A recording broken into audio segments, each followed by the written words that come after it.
everyone. Good morning, good evening, wherever you are. It's so nice having all of us here. And so um who are we?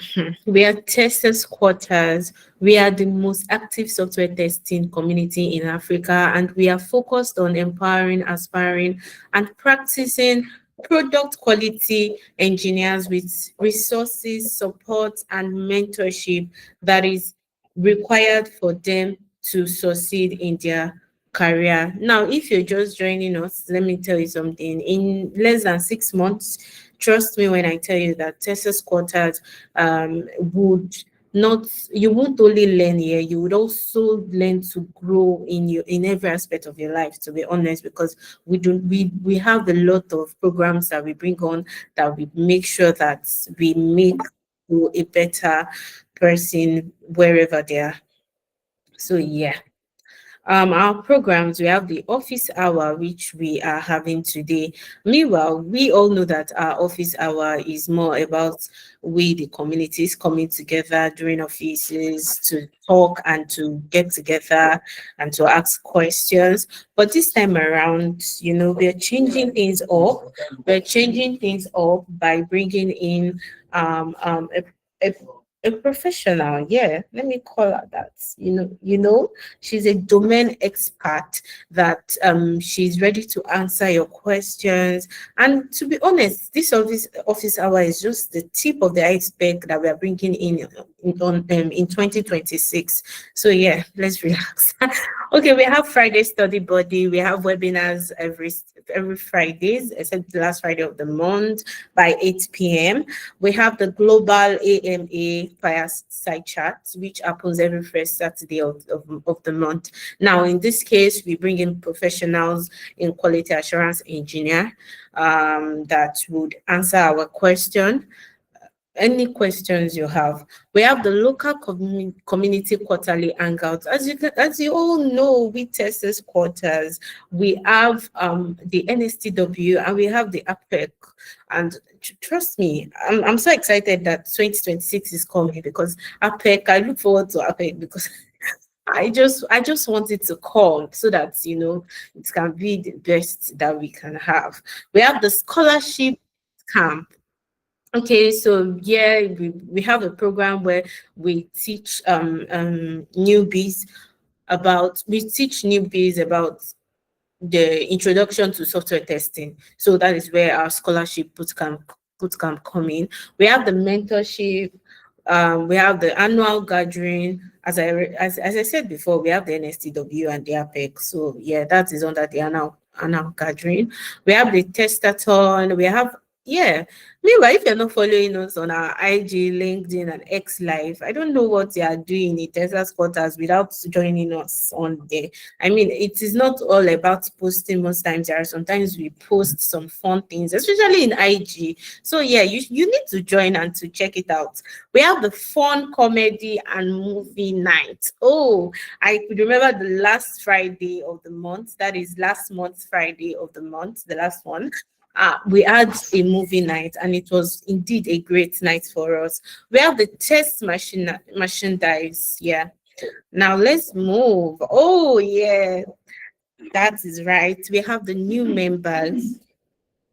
Um if you know you are a new member, just drop an emoji. Let us see the new members in town. You're so welcome to Texas quarters. We're so glad to have you here because we all know that you being in Texas quarters community, in our community, is not by mistake, trust me. And you're going to be learning as much as you can. Yes, let's move on. Now we have our wonderful domain expert. Yeah, our domain expert for today is Tobi Otokiti. If you don't know her, that means you're missing a lot. Since Monday that I've been posting about her, you did not go and check about her. You're missing. You're missing. I don't know. I don't at this point. If you have not even gone to check our LinkedIn, then definitely there is something wrong. So yeah. So as you know, in office hour we collaborate where we bring in questions. Anyone that is having problems in their real life, real world testing, we ask questions and we collaborate. Yeah, we collaborate we bring people together to answer your question, to check if okay if we can solve your question. Definitely we always solve every questions that come in here. We have the contributes. Yeah, as we continue here, please, you can also contribute in as much as you're answering your question and Tobi Otokiti answering all your questions. Yeah, we have to, like, you can always contribute to whatever you want to talk to. Yeah, we have the check-in, we have the regular touch points with other community members to keep you engaged and motivated. Yeah, we don't just make things official. We make sure that we check in, we make sure that this place we engage. Yeah, so let's move on. Now let us meet our speaker, Tobi Otokiti. I'm not going to continue without you guys dropping something. Please let me see your emojis if you are so happy to have our speaker here. Yeah, yeah, yeah. Thank you. Thank you. Abimbola, thank you. Ifeoluwa, thank you. Thank you so much. Thank you. Yeah. I'm seeing you, Toby. Thank you. Okay, I can continue now. Okay. Toby is a multiple award-winning female technology leader. In 2024, she was recognized by the IFC World Bank Group as a okay. Let me continue.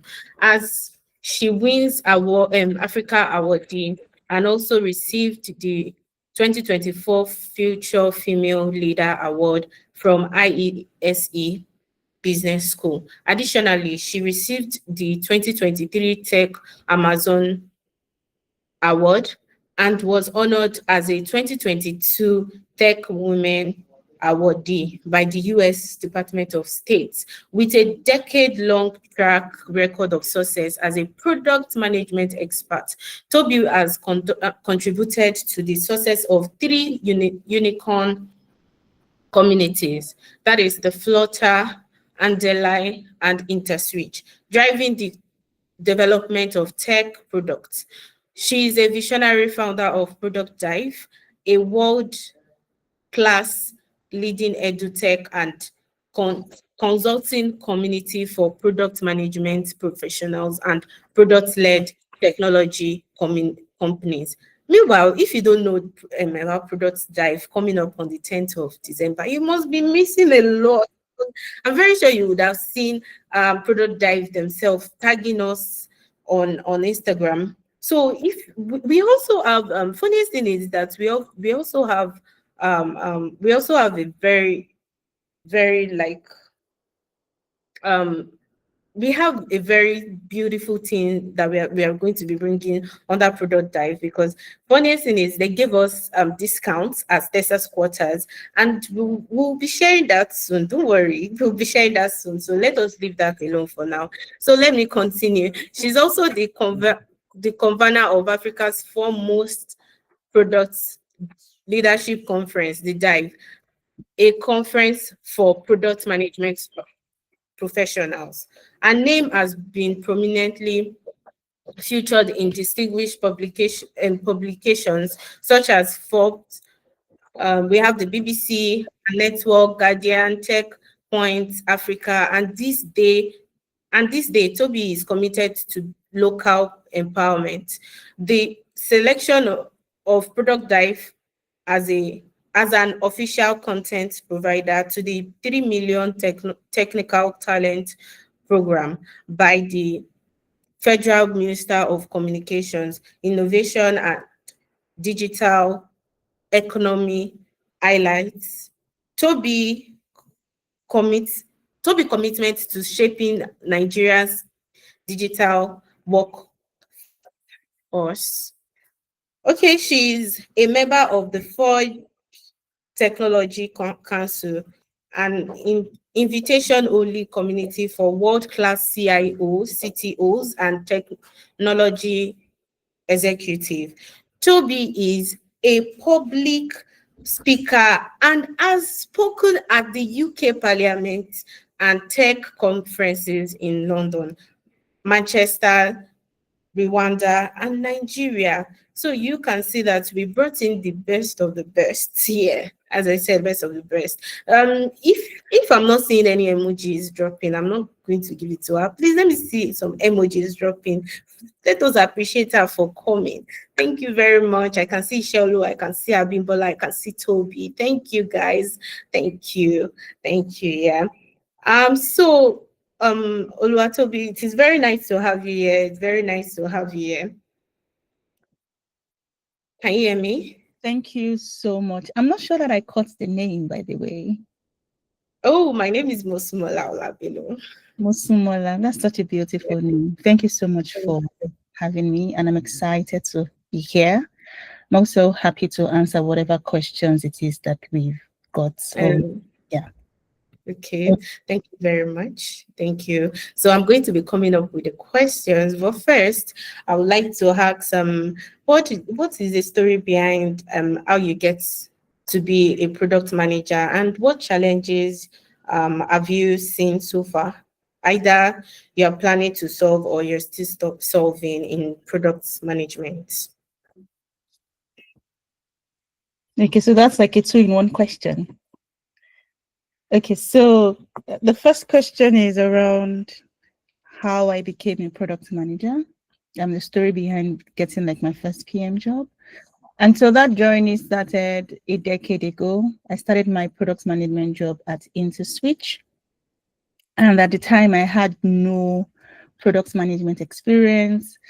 Also, at that period, there was no product management community. There was very little, or like right now, you've got a lot of people saying I'm product manager, product manager. I remember that my offer letter actually had product consultant on it. And then it was like a few months down the line that the company then said, oh, actually, product management is a thing. And then it was changed to product manager.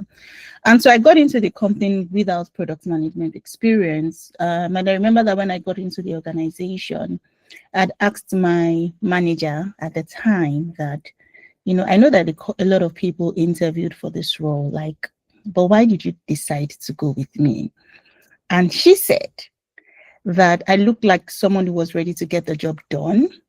And then from the past project that I talked about, they could see a very strong sense of ownership and problem solving. I'm like, oh, wow, that's I was really happy to hear that. And so that was how my product management journey started. I was assigned 7 products to manage at the time. And I remember that one of my products was serving about 50 million customers. And, there was just that pressure from a lot of the stakeholders that I was managing, working with engineers, working with QA, quality assurance, and then working with banks, because InterSwitch is a financial services organization. So I would just keep it very short. That's how we started. And I've continued on that line 10 years later. I'm still here. And so I'm going to segue a bit into what challenges I see ahead that I want to solve. There are many. I would say there is one that ties to the education industry. Okay. I do think that there's so much that can be done in the education sector, beyond technology, but more around the quality of the education it is that young youths today and children, that quality of education. I think there's something that actually needs to be done there, especially from like the secondary and then up until university. Many of us, studied at the university, Africa and Nigeria, and you would agree with me that majority of those things that you studied are not exactly relevant to what it is that you're doing today. And that seems like, wasted 4 or 5 years that you would have spent at the university. So that's on the education side. The second will be financial services, enabling people to make payments in the most simplest and easiest ways. I recently started looking into stable coins.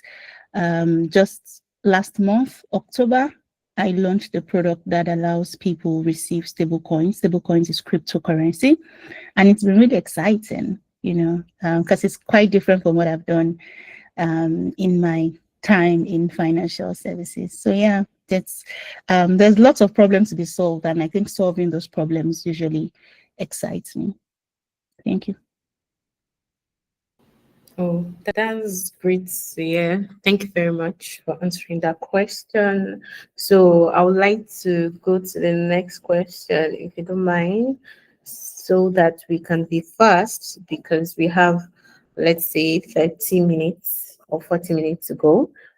So yeah, let me read out a question.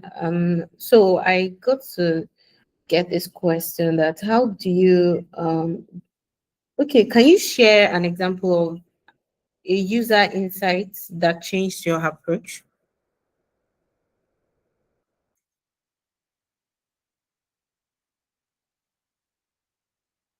Yes, I've got many, but I think I would want to speak to an experience that I had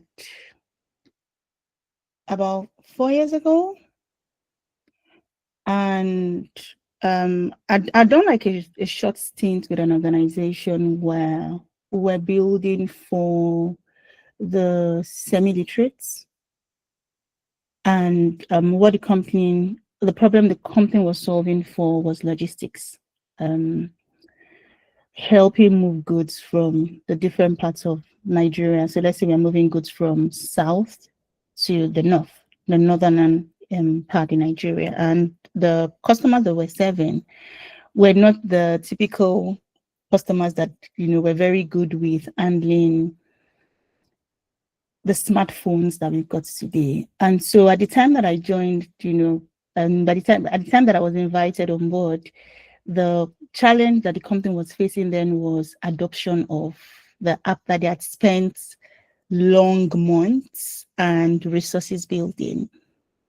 And so when I joined, I had to ask like questions like, okay, so what research have we done so far? And most importantly, like what guided our decision to building a smartphone, given that most of the users that we are solving for are drivers, because these are the drivers that move these goods.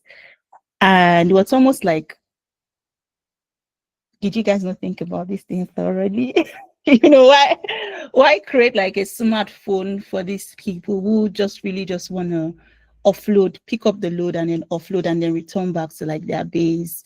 So I then had to make like recommendations around, okay, you know what, even though yes, we've got this beautifully designed app, what is most important to the user is the usefulness of the app to them, not necessarily around the aesthetics that we've put together.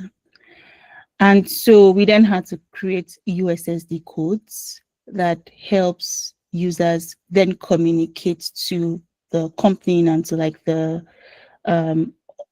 all the parties that were in the logistics chain. And so we had to create USSD because so let me paint like a very good scenario for us.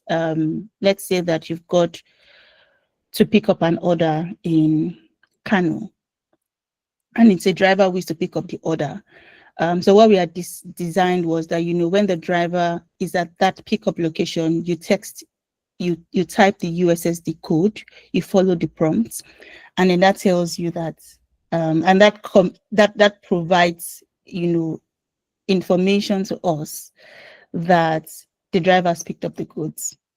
And then, of course, when the driver gets to their destination, they also then need to dial a USSD code to inform us that they've arrived at the destination. And so we didn't also just stop there. We also had to create like a flyer, like, these stickers rather that we stuck on the dashboards of the car, just in case the driver forgets.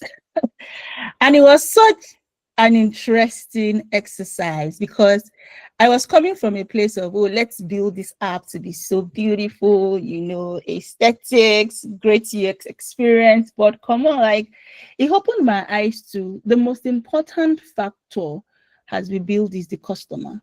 It's not the technology. It's not the how beautiful it is that we want the technology to look like. Does it meet the need of the customer? And that was an important insight for me, that it boils down product management. The core of product management is solving the needs of the users.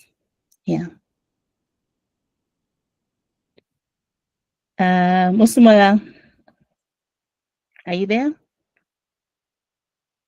Yes, I'm here. All right, cool. Did you get that? Yes, I got that. Thank you Yeah. very much. Thank you. So let me move to the next question. Meanwhile, if you have any question, I'm going to be posting the um the Google the Google form question so that you can drop your question. Yeah. So let me continue with the one that I still have here. So yeah. Okay. Why is it that all of you that are dropping questions want to be anonymous? I don't understand. You people are weird though. Okay, let's continue. Okay. Um, so this question is, how do you keep cross-functional teams aligned during fast changes? That's a great question. And it's something that I actively do and something that I've also actively done, given that I just launched a product last month.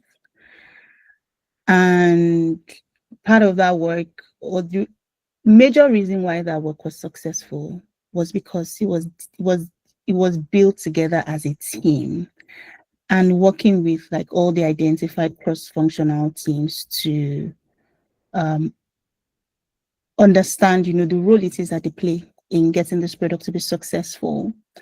So the first thing is clarity of the vision and the goal. And I am speaking based on my experience and what has worked for me. How to get cross-functional teams involved in, working with you to achieve that goal that you had set is, first of all, helping them understand the product vision, helping them see the goals that that product would achieve, and helping them realize that, again, depending on the product, helping them realize that their work is beyond just testing. Given that I'm using testing now, given that it's a QA community, or their work goes beyond just writing lines of code. In my own instance, I built a fintech product, and my a major perspective that I wanted my engineers to see was that, imagine today that someone tries to send, maybe they try to pay for their hospital bill, and then the transaction fails. Think about it. That's a huge risk. Or imagine today that someone tries to pay for their school fees and they're about to lose that admission, and then the payment fails. Think about it. Imagine if that person then was your sibling, or imagine if that person then was your mother in the hospital. And so that helps give perspective to what people like, my engineers QA do on a daily basis, so that vision and the goal will drive your team members to take ownership. And it wouldn't just be a thing of Tobi Otokiti said we should do this. No, like, I've made you see reasons why this can be you. And so that sort of fuels them to giving like their best. So the vision has to be very clear, and the goals, okay? The second will be helping each person clear responsibilities. So there are no assumptions on who is to do what, and what do I need to do. Your responsibilities have to be very clear. So what makes up a product team, the product manager, the quality assurance engineer, the product designer, and then the engineer. That's like what makes up like the core product team. And their responsibilities as the leader has to be very clear to them, even though sometimes there are overlaps. So that's one. Then the third will be there has to be strong collaboration and strong communication. And how I like to see collaboration and communication is through many things have to be documented. Okay. So documentation is very key when it comes to collaboration, so that people have like references. I can have a conversation with you now, and there's a possibility you might forget 10% of the things that I shared with you. But if that thing was documented, we have something to refer to. And this is even more important if you're working in a remote organization. If it was maybe like an hybrid or in person, I could walk to your desk, and have like those conversations. But like right now, I'm working from my house. You're probably also maybe working from, from your location, from a different place. We are not together in the same location. So documentation is important. Secondly, is also getting used to or be comfortable with calls. So how to ensure, there's that cross-functional collaboration is my team knows this, like be comfortable with calls. Sometimes context is lost in documents. And so if I needed to clarify something for you, pick up your phone and call or audio the person, right? Why wait till stand up the following day to ask a question? Like, no, that's not being efficient. And so encouraging that also really helps with the cross-functional collaboration. The fourth one, I believe I'm on the fourth point, would be as you make progress, help people see that we are making progress. So let me tell you how like this happens, especially when you're building technology products. So again, case in point, you're launching a product, and in launching that product, there are different phases. So as a phase is completed, let's have a product demo, because it helps you see your efforts live. And that I've seen sometimes, for the most part, excites like engineers, like, oh wow, like, so I actually did this. And then again, it fuels them to wanting to completing like the next phase of the project, and then the next phase of the project until we are done, and then we launch, and everybody's like, this thing that seemed like really enormous when we started, now we've actually been able to conquer it. So I would say those are like the ways. Of course, there are more ways, but because of time, I would keep it very short. And I've seen this to work countless times. I've launched many things, and I still continue to work with like the same formula. So I encourage any one of us, if you've got a project in mind, these four things that I identified, you can also leverage them. Share the product vision and the goal. Important. Who wants to tell me the second one? I want to check in with you guys to be sure you were listening. What's the second one? Who was listening here?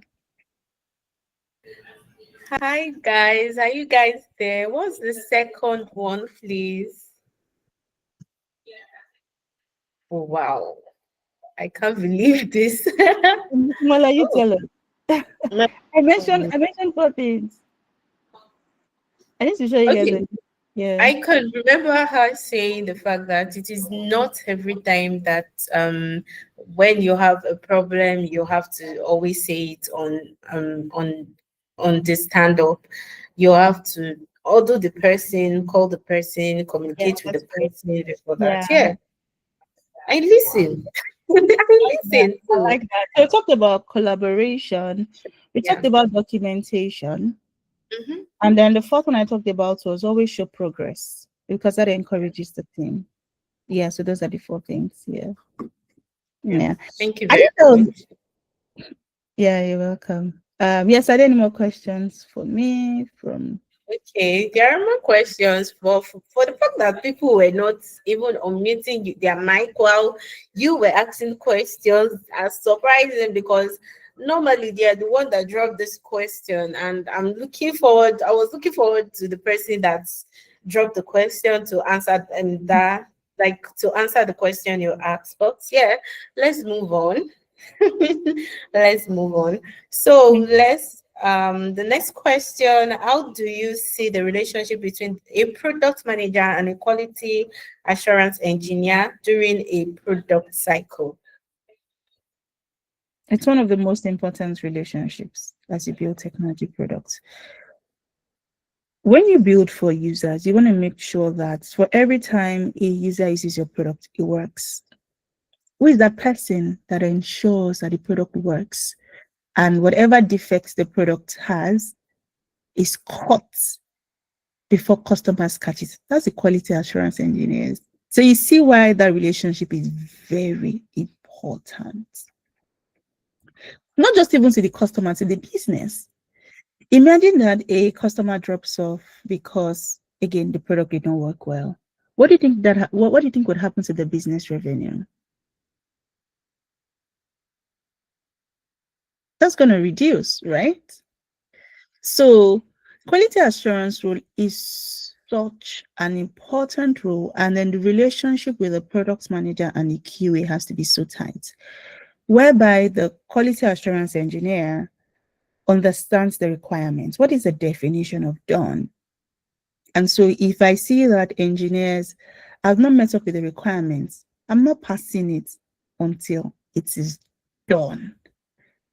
So the QA engineer needs to have that understanding because you're sometimes like the voice of the product manager, right? So it's such an important relationship. Yeah.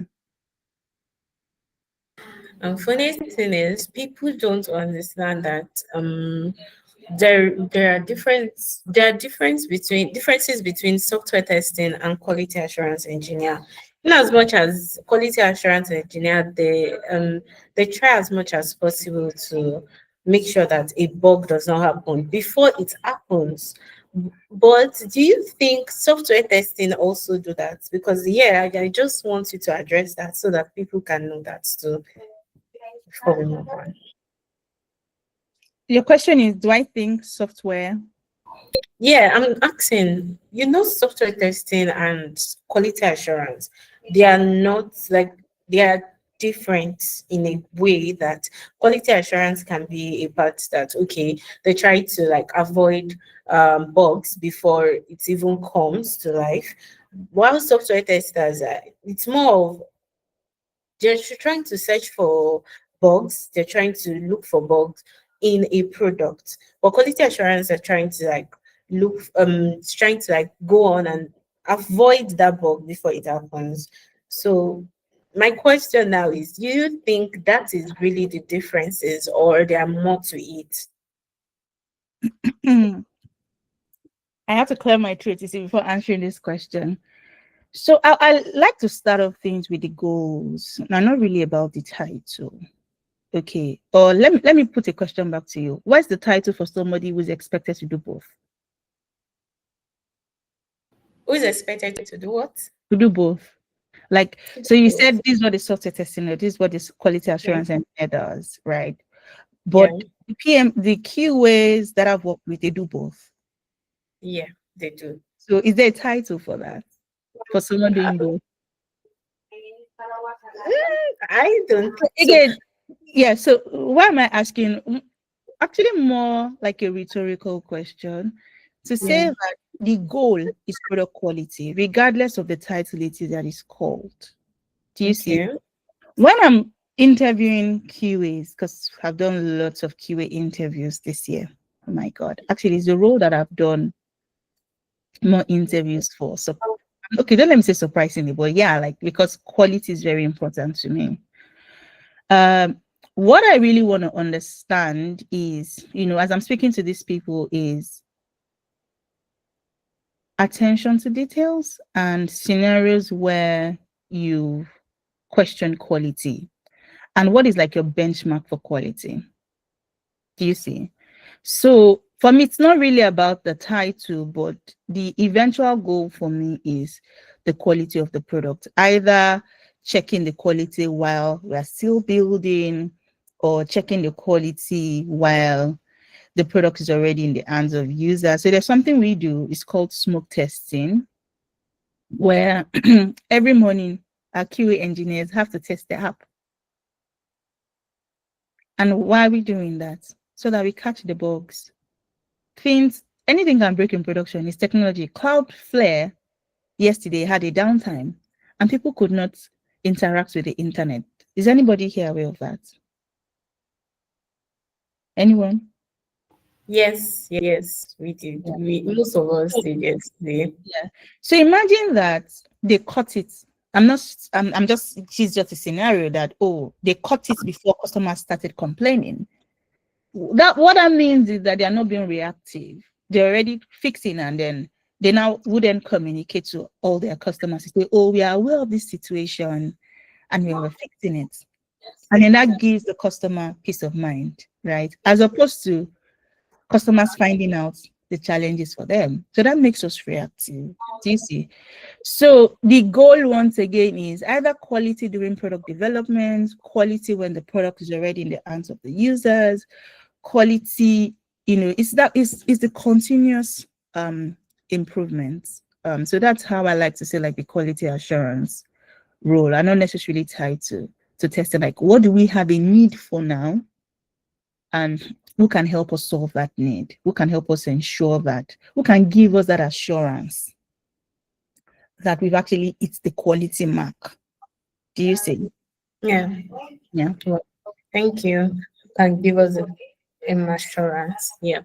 Thank you very much. Thank you. Let's go to the next one. At what stage do you believe QA should be involved in the product development process? Funniest thing, one of the reason I asked the last question is related to this because okay, this person is asking, at what stage do you believe QA should be involved in the product development process?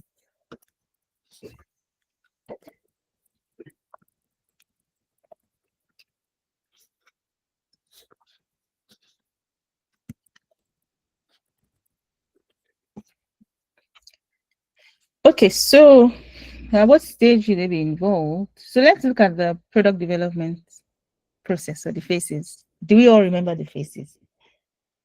Do you remember? Okay, what are the phases? So you got the ideation where you're still trying to figure out what it is that we want to build, right? Then you got like now we know what it is that we want to build. Now let's plan towards it, right? And then you've now got the build phase, which is okay, now let's build this thing. And then you've got the launch phase, which is okay, yes, we now build this thing, let's get it into the hands of the users. And then there are also now times when you have to make that difficult decision to retire the product, which is what we call kill. You kill the product. So if you look at these phases that I talked about, what point in time should you invite your QA? I think that a very good time to invite your QA is during the planning phase, because the planning phase is when you are putting together your user stories, you are having conversations around the design, because QAs can help you find like the edge cases. You don't want to find the edge case, like you don't, you want to be proactive enough to find edge cases even before engineers pick up, so that those requirements can be implemented, or those edge cases can be added to the requirements, and then the requirements can be implemented during the sprint. Do you see? So it's very important that QA is carried along right from planning. And also depending on the QA, there are QAs who also like to be involved in even the ideation. So I remember that I think it was 2 years ago, actually we're doing the research and my QA was involved. In fact, I even made her moderate the session. Why? Because for the most part of technology building, PMs are usually like the sort of like the face, like the forefront of those things. And part of my own way to get people own things is pushing you forward. Don't just say I'm at the back end of things. No. So I actually made her moderate the user research session, and she was so excited about it. And it was so useful because, like, honestly, sometimes we limit how much people know to just like what we know of them, or just to like their titles. Actually did the session really well, that we got insights from the interviewees that we were speaking with. Do you see? Yeah, so if you've seen that your QA engineers are smart, which I believe in, they are smart, involve them right from the beginning. And if they also do say, oh no, I just have to focus on QA, that's also totally fine. Yeah, and then involve them from the planning where they get to review user stories so that they can create their test cases, and then if they got questions, or you can respond to those questions and again tweak or add the edge cases it is that they identified while reviewing your user stories or your product requirement documents. Wow. Thank you very much. Thank you. Thank you. You're welcome. But this question is coming from me because I actually look forward to like asking you this question, because what qualities make someone stand out in cross-functional teams? What? What qualities make someone stand out in cross-functional teams? One is communication, how you communicate. Everyone has to be a good communicator. Second is negotiation, very important. Third will be prioritization. Yeah, prioritizing like what is important, like helping people see why maybe we don't need to do this now because there are more priority things. That sort of gives you the leadership. This person is behaving like a leader, right? Because we want to make sure that we are focused on the right thing per time. So I mentioned 3 skills: communication, negotiation, prioritization. What else? I think those 3 things are very important. Yeah. And be known for this person does their job well. That's not really a skill per se, but if people can point at you and say, I know this person will get it done. I when I was building this product, and there were so many conversations that were happening. And then I remember somebody at the top had said that, this person was in the meeting, and then they had said, oh, it's like this thing looks like we need to do this thing. And then somebody in the meeting said, Tobi is actually already handling this. And then the person came back to my DM to say, the moment they mentioned Tobi was already handling it, he knew that everything was going to be fine. I'm like, oh, wow. Like this person literally typed it. I'm like, such trust in. So meaning this person does not have to bother his mind around if this is done or not done, because he knows that once Tobi is in the picture of things, she will make sure that this is done well. Mm. I'm like, such an honor. So yeah. So when people think of what people that do things well, ask yourself, does your name come to mind? If no, it means you need to do a sharpening of your skill sets that brings your name, there's something that's called top of mind awareness, brings your name to the top of the minds of people when they're thinking of who is the person that delivers excellently well. So this is where the excellence mindset have to come in. Well, that is great. Thank you very much. Thank you. So this would be one of the last questions I'll be asking. But if anyone have any question, any other question, and you want to unmute your mic and speak, I mean, it's a free word. You can always do that, as we always do every Wednesday. So you can unmute your mic and speak. Actually, raise up your hands first so that we can be much more structured. Thank you. So let me go to the next one. Okay. How can QA professionals earn more influence in product decisions?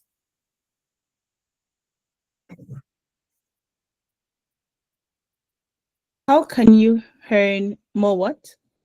How can QA professionals earn more influence in product decisions? Okay, that's a good question, and I would like to speak from what I've seen the QA engineers that I like to work with, what traits have I seen in them that makes me say, I want to involve this person some more? So if starts first with the product that has been assigned to you, beyond just saying, I'm testing this, are you also making recommendations on improvement areas? Are you making recommendations on the logic and the flow and the user journey? If you do, it gives me the sense of this person is a deep thinker. This person is highly analytical.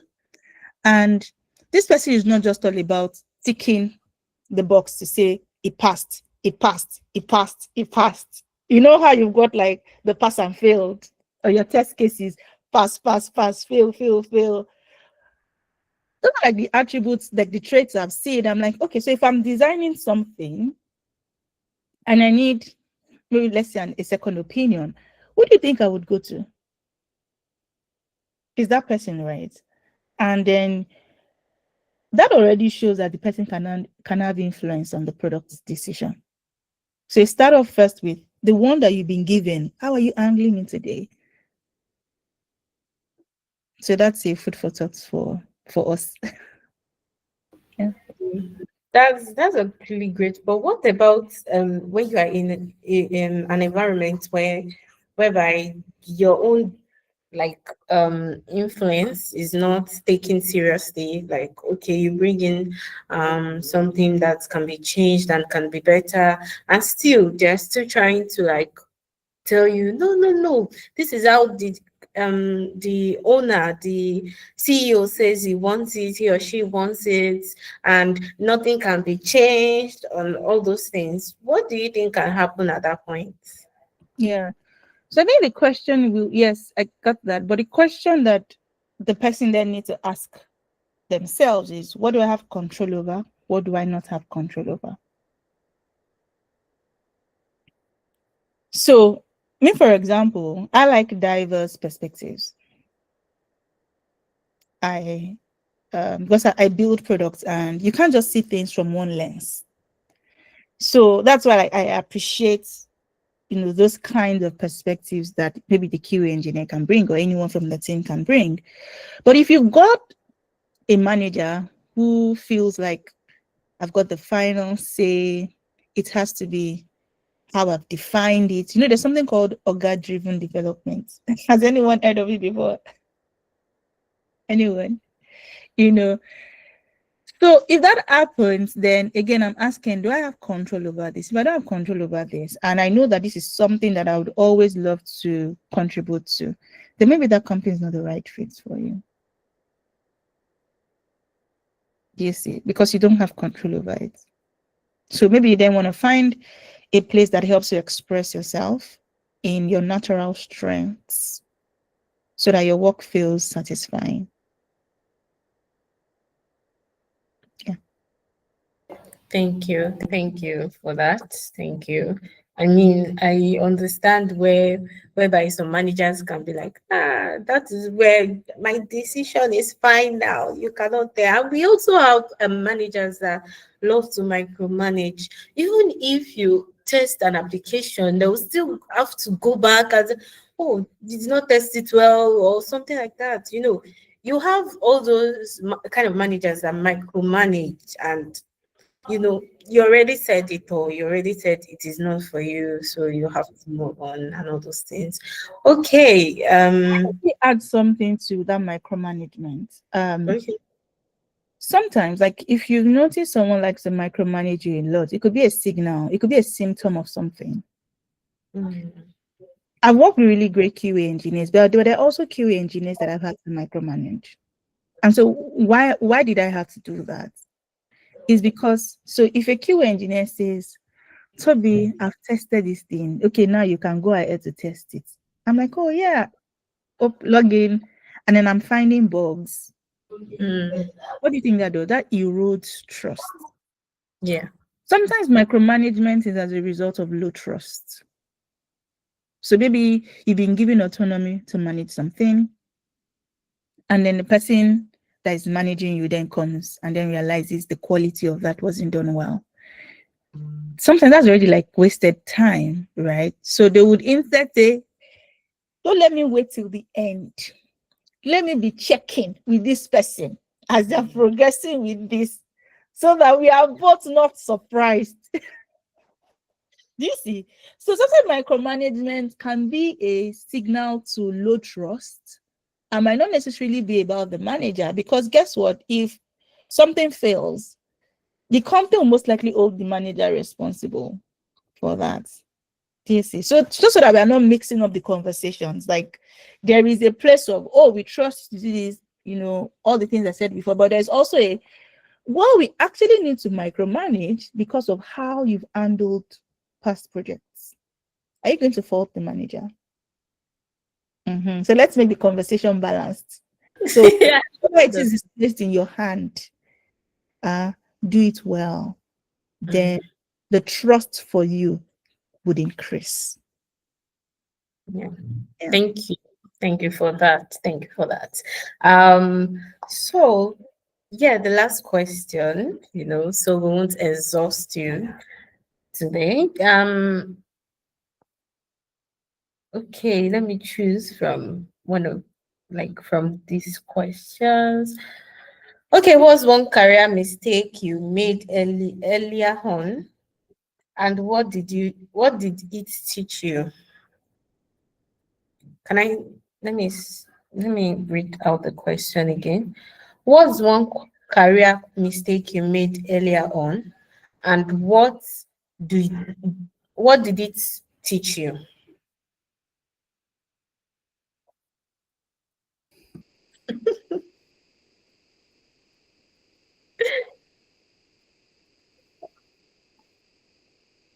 Okay, you're muted. You're muted. I was just thinking of the question, career mistake.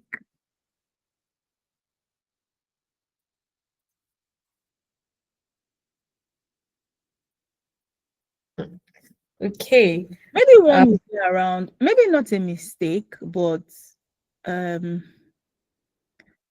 yeah, one would be, I can remember when I started my career, I used to be so scared of asking questions. Yeah. And then I would make assumptions. And sometimes I would tell myself that, okay, if I don't know it, at least people don't know that I do not know it.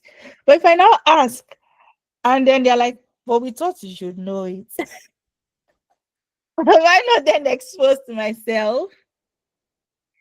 And then because of that, when you make assumptions, you make mistakes.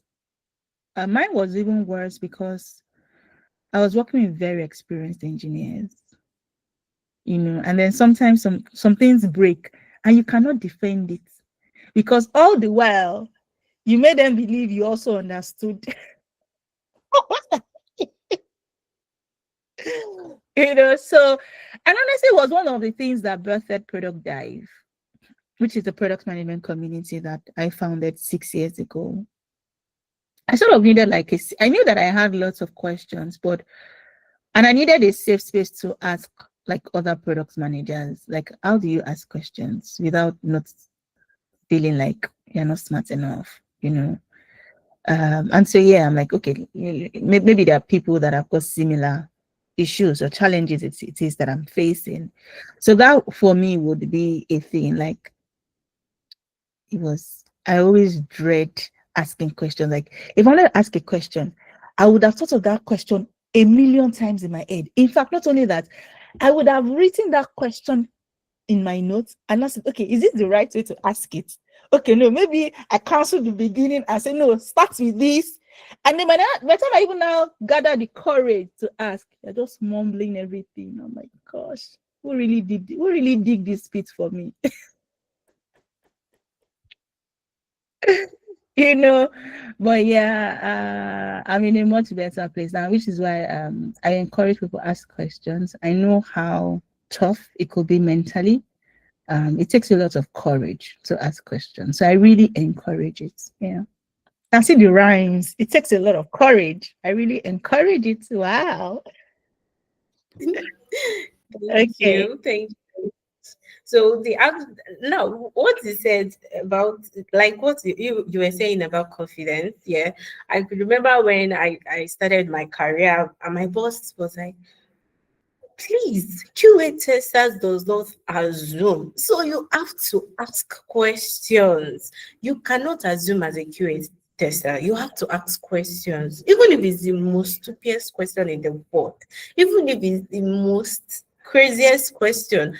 Ask. If no matter the way they look at you, you will know you will just know the answer, and you'll be better at what you're asking. So yeah, it's more about, I agree with you. Thank you very much for your time and for answering our questions. This would be the end of our questions since nobody is talking about asking any question. And yeah, before we go, I have to, yeah, I remember something. She has already been mentioning product dive.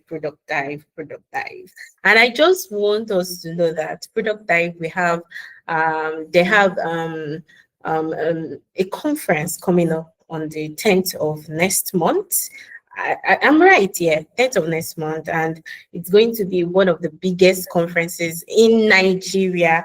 We know that, we have other conferences that has happened so far, and there are some that are coming up. And I could remember, yeah, my our community, we finished NSTW, and we could say that was wonderful. We participated powerfully in that. So I would like Oluwatobi to take up the mic and tell us what exactly will be the difference, like what would be unique about this conference, about what exactly is going to be the aim of this particular conference, as in what is the unique thing about this project that we just want to know, and how will you tell, like you can tell those that does not know anything about this conference. Just fill us in. Over to you. Fantastic. This feels like a 90 seconds pitch. You win them over, or yeah, but thank you. So the product conference is happening on the 10th of December at Landmark Center. It's an hybrid conference, so you could join us in person and you could also join us virtually. So location is not a barrier. I hope that is clear to us. And so this year we're talking about how to build to win. The winner's mindset, like what are the practical steps? Like, how should you think about building technology products in a way that makes your efforts count? Let me tell you guys, I think about 2 years ago, I worked on a product that took months and that product never went live. I'm telling you. And to me, I counted as fruitless efforts. I'm like, what? So, and it was because of many factors. So how do you ensure that your efforts count towards something? And then some other things that you'd also be learning is from, so we've got like industry workshops where we're inviting companies, our favorite companies. We've got a lot of them, InterSwitch, Piggyvest, many of them pay as they'll be telling us, what they do internally as a team to ensure that they ship faster without breaking compliance rules. Most people here use Piggyvest. There's a reason why Piggyvest is like a loved product by many people. Why is that so? You don't know because you're not in the company. But now we are bringing someone who can actually explain to you why that is so. And so we've got different industry sections. So if you're in fintech, got a session for you. If you are edutech, if you are e-commerce, if you are software as a service SaaS, if you are, the different industries that we've identified that you've got like core product teams or you've got core products there, we want to teach you how to ship faster and how to build, not just ship faster, but also quality products, how to build quality products. The other one will be that if you're looking for your next PM opportunity, we've invited close to 10 companies to interview you. So there's going to be a career fair. Um,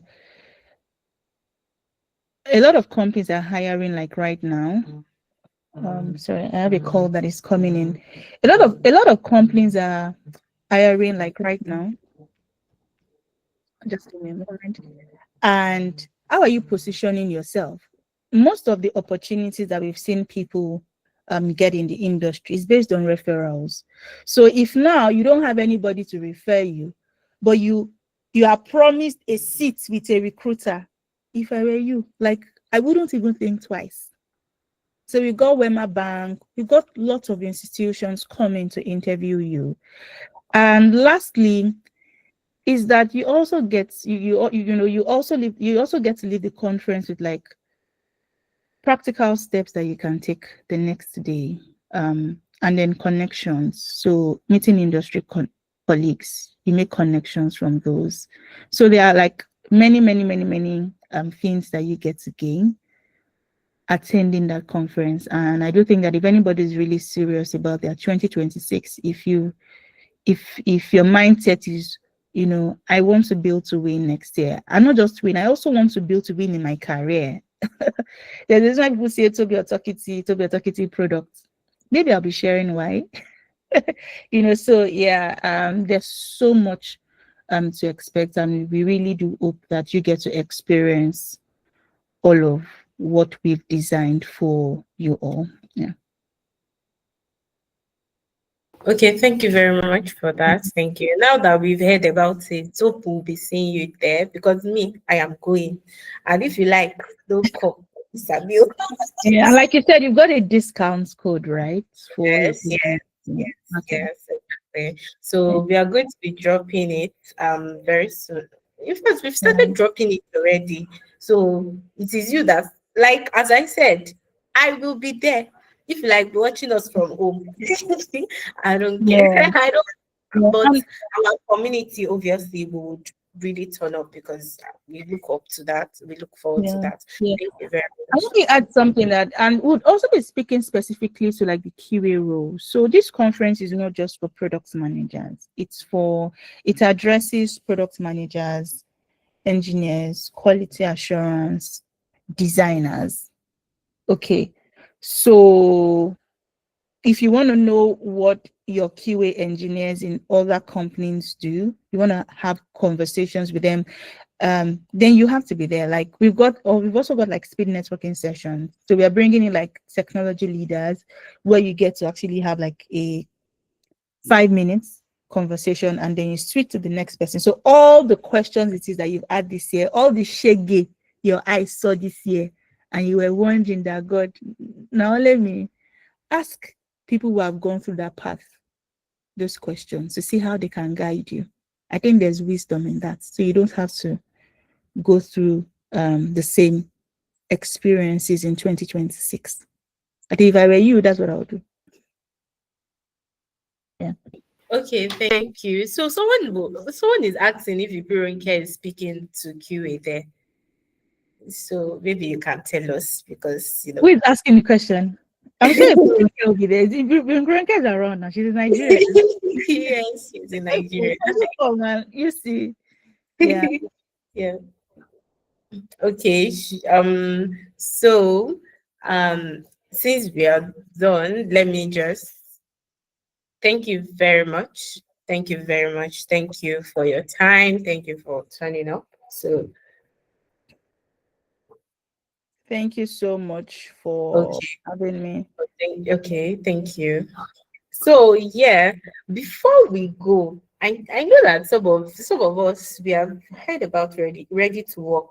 Oh, ready to work. Who has heard about ready to work? Let me see your emojis. Ready to work. Who have heard about it? Are you serious? Hey, my God. You guys cannot be like this. No, ready to work is actually our gift for you for December. So it's more about we coming together, newbies, professionals, managers, and every one of us coming together to teach you something. Yeah, and professionals are going to be okay. You know what? Let me Let me just wait for a while. Okay, you know what? Let me share my screen. Maybe I can let me share my screen so that will be better. Um okay, so here we go. So I'm going to be sharing my screen right now.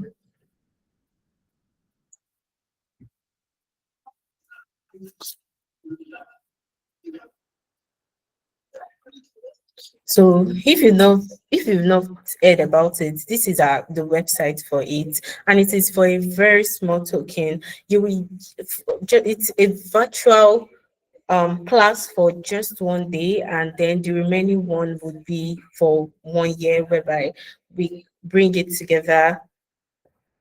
Um, we make sure that either you're looking for a job or you have any other things you just want to do something as a QA tester. From newbie, we'll make sure we make you into a professional just in 1 year. And we'll make sure that in this case we construct you to make you a better QA tester. Now, in this case, we are going to be having a virtual class for just 1 day. And in that 1 day, we're going to be more like an interview, whereby professionals are going to be interviewing you, and we are going to be talking about, okay, what have you been up to? Where have you, like, where do you think you are right now? And it is through that interview they'll use and determine maybe you are a newbie, a professional, an intermediate, or any other one, just to make sure that you are great. Yeah. So we move you to a group. I'm telling you step by step, so that you can know how much we love you. So we move you to a group, and for the next 1 year, we're going to be sending you in. We're going to construct your CV. We're going to look into your the way you get interviewed and the way you answer your interviews. We're making sure to drop in job opportunities whereby you are to get a job or something. So yeah, it is more about that. And trust me when I say you don't want to miss this. This is our Christmas gift to you. And trust me when I say we look forward to seeing you there. And trust me when I say now only 50 people. We, like I'm telling you, people already they've started registering, and you don't want to be part of the people that will say nah to that. Nah, people are too much. We don't want to have you. So you better register very early so that you can be able to uh, participate in this. And this is going to be happening very soon, December 13th. So you see, it is not more far. So you better be doing that right now. So I'm going to be sharing the link for us to have access to, so that you can, yeah. And apart from that, you can always join our. Okay, so those are we have the Twitter, we have the YouTube, we have the Instagram. Meanwhile, on YouTube, we have our webinars there. Yeah, and you don't want to miss that. We have our LinkedIn, and this is the okay. So I just sent the link to the Ready to Work. Trust me, you don't want to miss it, because me, I'm looking up to it. And trust me, next 1 year like this, I don't die that. You will just see that I am now not a very big person. Trust me when I say you're going to enjoy it. So yeah, this will be the end of our day. Nah, it can't be the end of our day. This would be the end of the session. Yeah, and we look forward to Friday session, because Friday is webinar and we're bringing savvy Savvy Grover. You don't want to miss it. Thank you very much, everyone, for joining. And those that have left, thank you. We saw you.